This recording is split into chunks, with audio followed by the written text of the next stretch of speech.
Madam అసలు coconut water ప్రెగ్నెన్సీలో తాగొచ్చా అని చాలామంది నన్ను ఐవీఎఫ్ ట్రీట్మెంట్కి వచ్చిన వాళ్ళు కానీ లేదు న్యాచురల్గా కన్సీవ్ అయిన వాళ్ళు కానీ క్వశ్చన్స్ అడిగేవాళ్ళు. ఫస్ట్ నాకు అర్థమయ్యేది కదా, అదేంటి న్యాచురల్గా కన్సీవ్ అయినా ఐవీఎఫ్ కన్సీవ్ అయినా ప్రెగ్నెన్సీలో కోకోనట్ వాటర్కిను ప్రెగ్నెన్సీకి సంబంధం ఏంటా అనిపించేది. ఓకేనా, బట్ ఇది చాలామంది రెగ్యులర్గా అడిగే క్వశ్చన్ కాబట్టి మనం దీని మీద డిస్కస్ చేద్దాం. This is doctor Kavya, fertility expert, 49 hospitals, Vizag branch. Coconut వాటర్లో జనరల్గా ఉండేది electrolytes and liquids. Okay, electrolytes అంటే సోడియం ఒకటి, పొటాషియం, మెగ్నీషియం అనేది కోకోనట్ వాటర్లో ఉంటుంది.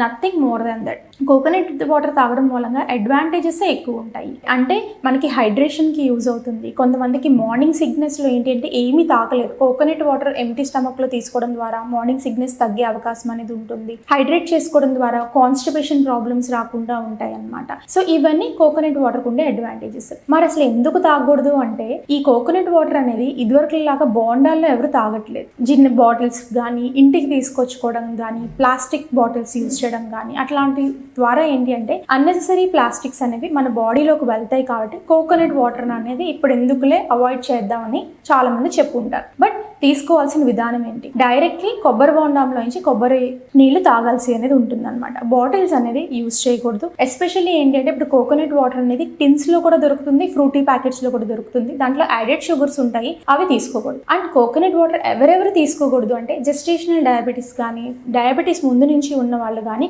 కోకోనట్ వాటర్లో స్వీట్గా ఉంటుంది కాబట్టి వీళ్ళని కోకోనట్ వాటర్ అనేది అవాయిడ్ చేయమని చెప్తాం. ఇంకేమైనా డౌట్స్ ఉన్నాయంటే ఖచ్చితంగా మీ గైనకాలజిస్ట్ని అడిగితే కోకోనట్ వాటర్ మంచి చెడులు మీకు సరిపోతుందా లేదా అని చెప్పేసి వాళ్ళు చెప్తారు. Thank you.